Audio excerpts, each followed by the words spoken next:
അപ്പോൾ നമ്മുടെ ഇന്നത്തെ കറി എന്ന് പറയുന്നത് കാണുമ്പോൾ നിങ്ങൾ അരിച്ചിരിക്കരുത് കേട്ടോ. എന്താണെന്ന് വെച്ചിട്ടുണ്ടെങ്കിൽ ഒരു പേര് പറഞ്ഞിട്ടുള്ള കറിയൊന്നും പറയാനില്ല. നമ്മുടെ വീട്ടിൽ ഇപ്പോൾ കുറച്ച് ഇൻഗ്രീഡിയൻസ് ഒക്കെ ഉണ്ടാവില്ലേ, ഏറ്റവും അവസാനം പച്ചക്കറികളൊക്കെ വാങ്ങിച്ചിട്ട് തീർന്ന് ബാലൻസ് വരുന്ന കുറച്ച് പച്ചക്കറികളൊക്കെ ഉണ്ടാവില്ലേ, ആ പച്ചക്കറികളൊക്കെ ചേർത്ത് വെച്ചിട്ടുള്ള ഒരു കറിയാണ്. എന്താണെന്ന് വെച്ചാൽ ഇപ്പോൾ എൻ്റെ കയ്യിൽ കുറച്ച് വെജിറ്റബിൾസ് ഉണ്ട്, ആ വെജിറ്റബിൾസ് എല്ലാം ചേർത്തിട്ട് ഞാനൊരു കറി ഉണ്ടാക്കുന്നു. അങ്ങനെ ഒരു ഐഡിയ നിങ്ങൾക്ക് തരാൻ വേണ്ടിയിട്ടുള്ള ഒരു കറിയാണത്. നമ്മുടെ വീട്ടിൽ ഏതൊക്കെ വെജിറ്റബിൾസ് ബാലൻസ് ഉണ്ടെന്ന് വെച്ചിട്ടുണ്ടെങ്കിൽ അതെല്ലാം ചേർത്തിട്ട് നമുക്ക് ചപ്പാത്തിക്കോ ചോറിനോ ഒക്കെ ആയിട്ട് ഇതുപോലെയുള്ള കറികൾ റെഡിയാക്കാം. അപ്പോൾ ഏതൊക്കെ വെജിറ്റബിൾസ് ആണെന്നുള്ളത് നമുക്ക് കറി ഉണ്ടാക്കുമ്പോൾ പറയാം കേട്ടോ. ഇതിന്റെ കൂടെ ചേർന്ന് പോകുന്നതെന്ന് വെച്ചാൽ ഇതുപോലെ മിക്സ് ചെയ്തെടുക്കാൻ പറ്റുന്ന കാര്യങ്ങൾ പല വെജിറ്റബിൾസും നമുക്ക് മിക്സ് ചെയ്തെടുക്കാം. അപ്പോൾ ചപ്പാത്തിയുടെ കൂടെ കഴിക്കണം എന്നുണ്ടെങ്കിൽ ആ രീതിയിൽ ഗ്രേവി ആക്കി കറിയാക്കി എടുക്കുക. ഇല്ലെങ്കിൽ നമുക്ക് ചോറിന്റെ കൂടെ നല്ല മെഴുക്ക് പുരട്ടിയ പോലെ പക്ഷെ ഒരു മസാലയുടെ ഫ്ലേവർ ഒക്കെ ഉള്ള ആ ഒരു രീതിയിൽ കറിയാക്കി എടുക്കാം. അപ്പോൾ എന്തായാലും ഞാനിപ്പോൾ ഇതിന് എന്താ പറയുക, ഒരു ബീൻസ് പൊട്ടറ്റോ കറി എന്ന് പറഞ്ഞിട്ടാണ് പേരിടുന്നത്. അത് ഞാൻ ബീൻസും പൊട്ടറ്റോയും കൊണ്ട് ചെയ്യുന്നത് കൊണ്ട് നിങ്ങൾ ഏതൊക്കെ വെജിറ്റബിൾസ് വെച്ചിട്ടാണ് ചെയ്യാന്ന് വെച്ചിട്ടുണ്ടെങ്കിൽ ആ വെജിറ്റബിൾസിന്റെ എല്ലാം പേര് ചേർത്തിട്ട് ഒരു കറിയുടെ പേരങ്ങിടുക, അത്രേ ഉള്ളൂ.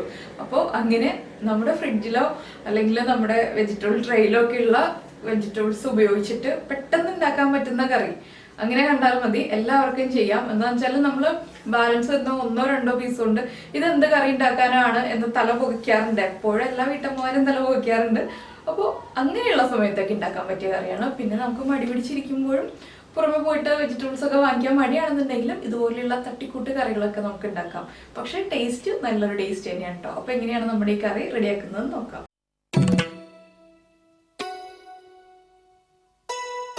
അപ്പോൾ നമുക്ക് നമ്മുടെ ഇൻഗ്രീഡിയൻസ് നോക്കാം. ഞാനിപ്പോൾ ഇതാ കുറച്ച് ഒരു 200 ഗ്രാം ബീൻസ് എടുത്തിട്ടുണ്ട്. അതുപോലെ തന്നെ ഒരു 7-8 അല്ലി വെളുത്തുള്ളി എടുത്തിട്ടുണ്ട്. ഒരു ചെറിയ പീസ് ഇഞ്ചി എടുത്തിട്ടുണ്ട്. ഒരു ഉരുളക്കിഴങ്ങ് എടുത്തിട്ടുണ്ട്. പിന്നെ ഒരു സവോള എടുത്തിട്ടുണ്ട്. 2 പച്ചമുളക്, ഒരു തക്കാളി, കുറച്ച് കറിവേപ്പില. അപ്പോൾ ആദ്യം നമുക്ക് ബീൻസ് ഒന്ന് കട്ട് ചെയ്തെടുക്കാം. അപ്പോൾ നമ്മൾ സാധാരണ ബീൻസ് തോരനോ മെഴുക്കുരുട്ടിക്കോ ഒക്കെ കട്ട് ചെയ്യുന്ന പോലെയല്ല, കുറച്ച് വലിയ പീസുകളായിട്ട് കട്ട് ചെയ്യാം കേട്ടോ. എന്താണെന്ന് വെച്ചാൽ നമ്മൾ ഇതെല്ലാം ചേർത്ത് ആവിയിൽ വേവിച്ചെടുക്കുന്നുണ്ട്. അപ്പോൾ കുറച്ച് വലിയ പീസുകളായിട്ട് കട്ട് ചെയ്തിട്ടുണ്ടെങ്കിൽ നമ്മുടെ ബാക്കിയുള്ള കഷ്ണങ്ങളുടെ കൂടെ ആവുമ്പോൾ കറക്റ്റ് ആവുള്ളൂ. ഇല്ലെങ്കിൽ ബീൻസ് വേഗം തന്നെ കുക്കായി പോവും. ദാ ഈ ഒരു വലിപ്പത്തിലാണ് ഞാനിപ്പോൾ ബീൻസ് കട്ട് ചെയ്യുന്നത്. ഇത് കണ്ടോ, ഇതുപോലെ.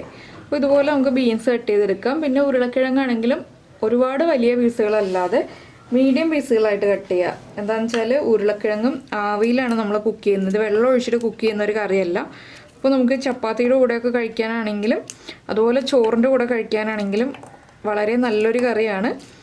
അപ്പോൾ വെള്ളം ഒഴിച്ചിട്ട് വേവിക്കുകയാണെങ്കിൽ നമുക്ക് വലിയ കഷ്ണങ്ങളായിട്ട് വെജിറ്റബിൾസ് കട്ട് ചെയ്താലേ വേഗം കുക്കായി കിട്ടുള്ളൂ. ഇല്ലെങ്കിൽ ആവിയിൽ വേവുമ്പോൾ സമയം കുറച്ചെടുക്കും വേവാനായിട്ട്.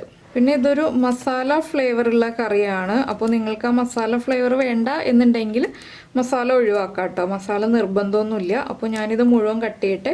അതുപോലെ സവോളയും ഉരുളക്കിഴങ്ങും എല്ലാം കട്ട് ചെയ്തെടുക്കട്ടെ. അപ്പോൾ ഇതാ നമ്മൾ നമ്മുടെ ബീൻസ് കട്ട് ചെയ്തെടുത്തു. അതുപോലെ തന്നെ ഉരുളക്കിഴങ്ങ് ഈ ഒരു വലിപ്പത്തിൽ കട്ട് ചെയ്തെടുത്തു, ചെറിയ ക്യൂബ്സായിട്ട്. പിന്നെ ഇഞ്ചിയും വെളുത്തുള്ളിയും സവോളയൊക്കെ ചെറുതായിട്ടാണ് മുറിച്ചെടുത്തിട്ടുള്ളത്. നമുക്ക് വഴറ്റിയെടുക്കാൻ എളുപ്പത്തിനാണ് ഇതുപോലെ ചെറുതായിട്ട് മുറിച്ചെടുത്തിട്ടുള്ളത്. തക്കാളി കട്ട് ചെയ്തിട്ടുണ്ട്, പച്ചമുളകും, എല്ലാ വെജിറ്റബിൾസും കട്ട് ചെയ്തു. ഇനിയിപ്പോൾ നമുക്ക് കറി റെഡിയാക്കി തുടങ്ങാം. അപ്പോൾ നമ്മളിപ്പോൾ പാൻ വെച്ചിട്ട് എണ്ണ ചൂടാക്കാൻ വെച്ചിട്ടുണ്ട്. അപ്പോൾ ഞാനിപ്പോൾ വെളിച്ചെണ്ണയിലാണ് ഈ കറി ചെയ്യുന്നത്. നിങ്ങൾക്ക് സൺഫ്ലവർ ഓയിലോ ഏത് ഓയിലാണോ നിങ്ങൾ വീട്ടിൽ യൂസ് ചെയ്യുന്നതെന്ന് വെച്ചിട്ടുണ്ടെങ്കിൽ ആ ഓയിലിൽ ചെയ്യാവുന്നതേ ഉള്ളൂ കേട്ടോ. പിന്നെ കുറച്ച് എണ്ണ കൂടുതൽ യൂസ് ചെയ്യണം. എന്താണെന്ന് വെച്ചാൽ നമ്മുടെ വെജിറ്റബിൾസ് ഒന്ന് കുക്കായി വരാൻ ആവശ്യമായിട്ടുള്ള എണ്ണ വേണം. അപ്പോൾ വെളിച്ചെണ്ണ ചൂടായിട്ടുണ്ട്. നമുക്ക് ആദ്യം ഇതിലേക്ക് കടുക് ആഡ് ചെയ്യാം. കടുക് ഒന്ന് പൊട്ടി വരട്ടെ. ഇപ്പോൾ നമ്മുടെ കടുക് പൊട്ടിക്കൊണ്ടിരിക്കുന്നുണ്ട്. ഇതിലേക്ക് ഞാൻ ഇനി ചേർക്കുന്നത് ഒരു 1/2 ടീസ്പൂൺ നല്ല ജീരകം കേട്ടോ, നമ്മുടെ ക്യുമിൻ സീഡ്സ്. അപ്പോൾ ജീരകവും പൊട്ടിട്ട് ഇതിലേക്ക് ഇനി നമുക്ക് നമ്മുടെ പച്ചമുളകും ഇഞ്ചിയും വെളുത്തുള്ളിയും സവോളയും ഒരുമിച്ച് തന്നെ ചേർക്കാം. ഇതെല്ലാം ചേർത്ത് ഒന്ന് നന്നായിട്ട് ഇളക്കി മിക്സ് ചെയ്യുക. ഒരുപാട് അങ്ങ് കളർ മാറിപ്പോകേണ്ട ആവശ്യമില്ല. ഒന്ന് കുക്കായി തുടങ്ങിയാൽ മതി. അപ്പോൾ സവോള ഇതുപോലെ കട്ട് ചെയ്യുകയാണെങ്കിലാണ് നമുക്ക് വേഗം തന്നെ കുക്കായി കിട്ടുക കേട്ടോ. പിന്നെ ഇല്ലെങ്കിൽ നീളത്തിൽ കനം കുറച്ച് സ്ലൈസ് ചെയ്തെടുക്കുക. അങ്ങനെ ആകുമ്പോഴും വേഗം തന്നെ കുക്കായി കിട്ടും. അപ്പോൾ നമുക്ക് ആവിയിൽ വേവിച്ചെടുക്കാവുന്ന വെജിറ്റബിൾസ് ഉണ്ടല്ലോ, ക്യാരറ്റ് ആയാലും വഴുതനങ്ങ ആയാലും ഒക്കെ ഇതുപോലെ യൂസ് ചെയ്യാവുന്നതേ ഉള്ളൂ. വഴുതനങ്ങയും ഉരുളക്കിഴങ്ങും ചേർത്തിട്ടും എല്ലാം നമുക്ക് ഇതുപോലെയുള്ള കറികൾ ഉണ്ടാക്കാം കേട്ടോ. ഉരുളക്കിഴങ്ങ് ഉണ്ടെന്നുണ്ടെങ്കിൽ ആ കറിക്കൊരു പ്രത്യേക ടേസ്റ്റ് കൂടും. ഉരുളക്കിഴങ്ങിൻ്റെ കൂടെ നമുക്ക് ഏത് വെജിറ്റബിൾസും ആഡ് ചെയ്യാം. നമ്മുടെ സവോളയ്ക്ക് ആവശ്യമായിട്ടുള്ള ഉപ്പ് നമുക്ക് ഇപ്പോൾ ചേർക്കാം. എന്താണെന്ന് വെച്ചാൽ സവോള ഒന്ന് വേഗം കുക്കായി വരാനാണ് നമ്മളിപ്പോഴേ ഉപ്പ് ചേർക്കുന്നത്. ഇതിൻ്റെ കൂടെ തന്നെ ഞാനിപ്പോൾ ഇനി പൊടികളും കൂടി ചേർക്കുകയാണ്. സവോള അങ്ങോട്ട് വല്ലാണ്ട് കുക്കായി പോകുന്നതിന് മുന്നേ തന്നെ നമുക്ക് പൊടികൾ ആഡ് ചെയ്യാം. അപ്പോൾ ഫ്ലെയിം കുറയ്ക്കുക. ഒരു 3/4 ടീസ്പൂൺ മഞ്ഞൾപ്പൊടി, 1 ടീസ്പൂൺ മല്ലിപ്പൊടി ചേർക്കുന്നുണ്ട്. പിന്നെ നമ്മൾ പച്ചമുളക് ചേർത്തിട്ടുണ്ട്, എങ്കിലും നമ്മുടെ കറിക്ക് കാണാനൊരു ഭംഗിയും കളറും എല്ലാം കിട്ടാനായിട്ട് ഞാനിപ്പോൾ കാശ്മീരി ചില്ലി പൗഡറാണ് ചേർക്കുന്നത്. 1 ടീസ്പൂൺ. എരിവുള്ള മുളക് പൊടിയാണെങ്കിൽ 1/2 ടീസ്പൂൺ മതി. പിന്നെ ഒരു 1/2 ടീസ്പൂൺ ഗരം മസാലപ്പൊടി. പിന്നെ നമുക്കിതിലേക്ക് ഗരം മസാലപ്പൊടിയുടെ ഫ്ലേവറിനേക്കാൾ കൂടുതൽ താല്പര്യം നമ്മുടെ നോർത്ത് ഇന്ത്യൻ മസാലകളുണ്ടല്ലോ. അപ്പോൾ ചാറ്റ് മസാലയുടെ ഫ്ലേവറൊക്കെ ആണെങ്കിലും കുട്ടികൾക്കൊക്കെ ഇഷ്ടപ്പെടും. ചാറ്റ് മസാല ആഡ് ചെയ്തിട്ടുണ്ടെങ്കിൽ വലിയ ആളുകൾക്ക്, ചില ആളുകൾക്ക് ഇഷ്ടപ്പെടുള്ളൂ. അപ്പോൾ ചാറ്റ് മസാല താല്പര്യം ഉണ്ടെങ്കിൽ ചാറ്റ് മസാല ചേർക്കാം കേട്ടോ. അതാകുമ്പോൾ ഒരു വ്യത്യസ്തമായൊരു ഫ്ലേവർ ആയിരിക്കും നമ്മുടെ ഗ്രേവിക്ക്. ഇപ്പോൾ നമ്മുടെ ബ്രെഡ് പക്കോടയൊക്കെ ഉണ്ടാക്കുമ്പോൾ ചാറ്റ് മസാല ചേർക്കാറില്ല, അതുപോലൊരു വെറൈറ്റി ഫ്ലേവർ കിട്ടും. ഈ 2 മസാലകളും താല്പര്യമില്ല എന്നുണ്ടെങ്കിൽ നമുക്ക് കുറച്ച് പെരിഞ്ജീരകം മാത്രം പൊടിച്ച് ചേർക്കാം. ഇനി പൊടികളൊന്ന് കുക്കായി വരട്ടെ. ഒരു 2 മിനിറ്റ് മീഡിയം ഫ്ലെയിമിൽ വെച്ച് ഇളക്കി കൊടുക്കുമ്പോൾ പൊടികൾ കുക്കായിക്കോളും. പിന്നെ കസൂരി മേത്തിയൊക്കെ താല്പര്യമുണ്ടെങ്കിൽ കസൂരി മേത്തി ചേർക്കാം. നമ്മൾ ചപ്പാത്തിക്ക് കറിയായിട്ടാണ് ചെയ്യുന്നതെങ്കിൽ കസൂരി മേത്തി ചേർക്കാം. അപ്പോൾ വെളിച്ചെണ്ണയിൽ കറി ഉണ്ടാക്കരുത്, സൺഫ്ലവർ ഓയിൽ യൂസ് ചെയ്യുക. ചോറിൻ്റെ കൂടെയാണെങ്കിൽ കസൂരി മേത്തി അത്ര നല്ല കോമ്പിനേഷൻ ആയിരിക്കില്ല. അത് നമുക്ക് ചപ്പാത്തിക്കോ പൂരിക്കോ ഒക്കെ ആയിരിക്കും നല്ല കോമ്പിനേഷൻ വരുന്നത്. അപ്പോൾ നമ്മുടെ പൊടികളൊന്ന് കുക്കാവട്ടെ. ഇതിലേക്ക് പിന്നെ ഗ്രേവി ആയിട്ട് വേണം എന്നുണ്ടെങ്കിൽ നമുക്ക് കുറച്ച് തിളച്ച വെള്ളം ഒഴിച്ചിട്ട് ഗ്രേവി ആക്കി എടുക്കാം.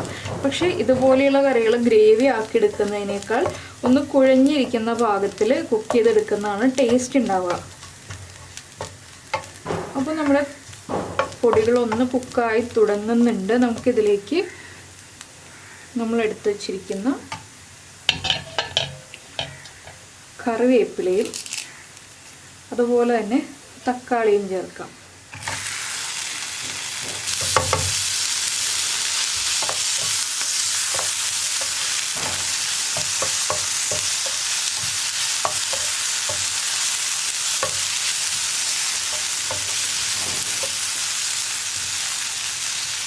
ഇത് ഞാനൊരു 2 മിനിറ്റ് അടച്ചു വയ്ക്കുകയാണ്. നമ്മുടെ തക്കാളിയൊക്കെ ഒന്ന് കുക്കായി വരാൻ വേണ്ടിയിട്ട് 2 മിനിറ്റ് മീഡിയം ഫ്ലെയിമിൽ അടച്ചു വയ്ക്കുകയാണ്. തക്കാളി ഒരുപാട് അങ്ങ് കുഴഞ്ഞു പോകണ്ട, ബാക്കി നമ്മൾ ബീൻസൊക്കെ ചേർക്കുമ്പോൾ കുക്കായി വന്നോളും.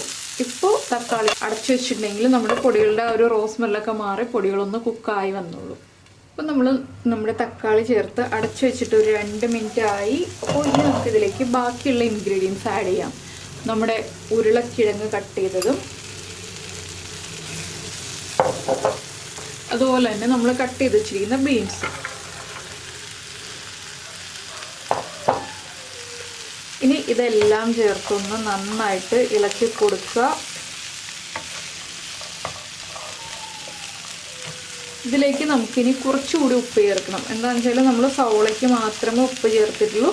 ബീൻസിനും ഉരുളക്കിഴങ്ങിനും ആവശ്യമായിട്ടുള്ള ഉപ്പ് ഇപ്പോൾ ചേർക്കുക. പിന്നീട് നമുക്ക് ചെക്ക് ചെയ്തിട്ട് ഉപ്പ് ആവശ്യമാണെങ്കിൽ വീണ്ടും ആഡ് ചെയ്ത് കൊടുക്കാം ഒരു 3/4 ഭാഗം കുക്കായി കഴിയുമ്പോൾ. ഇപ്പോൾ ഇതൊന്ന് നന്നായിട്ട് ഹൈ ഫ്ലെയിമിൽ തന്നെ വെച്ചിട്ട് ഇളക്കിയെടുക്കുക കേട്ടോ. ഇപ്പോൾ ഞാൻ കുറച്ച് ഉപ്പ് ചേർക്കുകയാണ്. പിന്നെ നമുക്ക് തക്കാളിയുടെ എണ്ണം കൂട്ടണം എന്നുണ്ടെങ്കിൽ കൂട്ടാം കേട്ടോ. പുളി കൂടുതൽ ആവശ്യമാണെങ്കിൽ ഒരു തക്കാളിയും കൂടിയൊക്കെ ചേർക്കാം. നമ്മളിപ്പോൾ ചെറിയ ക്വാണ്ടിറ്റി ചെയ്യുന്നതുകൊണ്ടാണ് ഞാൻ ഒരു തക്കാളി മാത്രം എടുത്തത്. ഇനിയിപ്പോൾ ഇതൊന്ന് അടച്ചു വെച്ച് കുക്ക് ചെയ്യുക. ഒരു 5 മിനിറ്റ് ലോ ഫ്ലെയിമിൽ അടച്ചു വെച്ചതിന് ശേഷം ഒന്ന് ഇളക്കി കൊടുക്കുക. വീണ്ടും 5 മിനിറ്റ് കഴിയുമ്പോൾ ഒന്നുകൂടി ഒന്ന് ഇളക്കി കൊടുക്കുക. ലോ ഫ്ലെയിമിൽ തന്നെ വെക്കണം, ഹൈ ഫ്ലെയിമിൽ വെക്കരുത്. എന്താണെന്ന് വെച്ചാൽ ഉരുളക്കിഴങ്ങും ബീൻസും ഒന്നും കുക്കാവില്ല. അതുകൊണ്ടാണ് ലോ ഫ്ലെയിമിൽ തന്നെ വെക്കണം എന്ന് പറയുന്നത്. അപ്പോൾ നമുക്ക് അടച്ചു വയ്ക്കാം. അപ്പോൾ നമ്മളിതാ നമ്മുടെ ഉരുളക്കിഴങ്ങും ബീൻസും എല്ലാം ചേർത്ത് കുക്ക് ചെയ്യാൻ വെച്ചിട്ട് ഒരു 10 മിനിറ്റ് കഴിഞ്ഞു. ഇപ്പോൾ ഉരുളക്കിഴങ്ങും ബീൻസൊക്കെ കുക്കായിട്ടുണ്ട്. ഞാൻ 1-2 പ്രാവശ്യം ഇളക്കി കൊടുത്തു. ഉപ്പ് ചെക്ക് ചെയ്തു, ഉപ്പ് കുറവായിരുന്നു, അപ്പോൾ കുറച്ച് ഉപ്പും ചേർത്തു. ഇനിയിപ്പോൾ അതാ നമ്മളിതുപോലെ ഉരുളക്കിഴങ്ങൊന്ന് പ്രസ് ചെയ്യുമ്പോൾ ഇതുണ്ടോ മുറിഞ്ഞ് വരുന്നുണ്ട്. അപ്പോൾ ബീൻസും ഉരുളക്കിഴങ്ങും കുക്കായിട്ടുണ്ടെന്ന് മനസ്സിലാക്കാം. അപ്പോൾ ഇത്രയേ ഉള്ളൂ, നമ്മുടെ കറി റെഡി ആയി കഴിഞ്ഞു. ഇനിയിപ്പോൾ ലാസ്റ്റ് വേണമെങ്കിൽ മാത്രം കുറച്ച് കസൂരി മേത്തി, അത് ഞാൻ ചപ്പാത്തിക്കാണ് പറഞ്ഞത്, താല്പര്യമുണ്ടെങ്കിൽ കസൂരി മേത്തി ചേർക്കാം. കസൂരി മേത്തി എന്ന് പറയുമ്പോൾ നമ്മുടെ ഉലുവയുടെ ഇല ഉണക്കി പൊടിച്ചതാണ് കേട്ടോ. അത് അറിയാത്ത ആളുകൾക്ക് വേണ്ടി പറഞ്ഞു തന്നേ ഉള്ളൂ. അപ്പോൾ ചേർക്കുന്നുണ്ടെങ്കിൽ ഇപ്പോൾ കുറച്ച് ചേർക്കുക, ഒരു 1/2 ടീസ്പൂൺ ചേർക്കുക. കൈയുടെ ഉൾഭാഗത്ത് ഇവിടെ എടുത്തിട്ട് നന്നായിട്ടൊന്ന് തിരുമ്മിയിട്ട് ഇലക്കി ഇട്ട് കൊടുക്കുക. ഇളക്കി മിക്സ് ചെയ്യുക, ഫ്ലെയിം ഓഫ് ചെയ്യുക, അത്രയേ ഉള്ളൂ. അപ്പോൾ ഞാൻ കസൂരി മേത്തി ചേർക്കുന്നില്ല, ചോറിന് കറിയായിട്ട് എടുക്കുന്നുണ്ട്. അപ്പോൾ നമുക്കിതൊരു സെർവിങ് ബൗളിലേക്ക് മാറ്റാം. അപ്പോൾ എന്തായാലും എല്ലാവരും വീട്ടിൽ കുറച്ച് വെജിറ്റബിൾസൊക്കെ ഉള്ളൂന്നുണ്ടെങ്കിൽ ഇതുപോലെ ഉള്ള വെജിറ്റബിൾസ് കൊണ്ട് കറികളൊക്കെ ഉണ്ടാക്കി നോക്കൂ. അതുപോലെയുള്ള റെസിപ്പികളൊക്കെ ഇഷ്ടമായി എന്നുണ്ടെങ്കിൽ നമ്മുടെ വീഡിയോയുടെ താഴെ ഒന്ന് കമൻറ്റ് ചെയ്യുക. അതുപോലെ തന്നെ നിങ്ങൾക്ക് ഇഷ്ടപ്പെടുന്ന നമ്മുടെ റെസിപ്പികൾ കുക്കിംഗ് താല്പര്യമുള്ളവർക്കൊന്ന് ഷെയർ ചെയ്തും കൊടുക്കുക. പിന്നെ നമ്മുടെ ചാനൽ ഇതുവരെയായിട്ട് സബ്സ്ക്രൈബ് ചെയ്തിട്ടില്ല എന്നുണ്ടെങ്കിൽ ഇപ്പോൾ തന്നെ വീഡിയോയുടെ താഴെ സബ്സ്ക്രൈബ് എന്നൊരു ബട്ടൺ ഉണ്ട്, ഒന്ന് ക്ലിക്ക് ചെയ്തോളൂ. അപ്പോൾ ഒരു ബെല്ലൈക്കൺ തെളിഞ്ഞ് വരും. ആ ബെല്ലൈക്കണിലും കൂടെ ഒന്ന് പ്രസ് ചെയ്തിട്ടുണ്ടെങ്കിൽ ഓൾ എന്ന് പറഞ്ഞിട്ടൊരു ഓപ്ഷൻ കാണാം. ആ ഓൾ എന്ന് പറഞ്ഞിട്ടുള്ള ഓപ്ഷൻ ക്ലിക്ക് ചെയ്തിട്ടുണ്ടെങ്കിൽ ഞാൻ എപ്പോഴും വീഡിയോ അപ്ലോഡ് ചെയ്യുമ്പോൾ നിങ്ങൾക്ക് ഉടനെ തന്നെ നോട്ടിഫിക്കേഷൻ വരും. അപ്പോൾ എന്തായാലും നമുക്ക് നമ്മുടെ അടുത്ത റെസിപ്പിയുമായിട്ട് അടുത്ത ദിവസം വീണ്ടും കാണാം.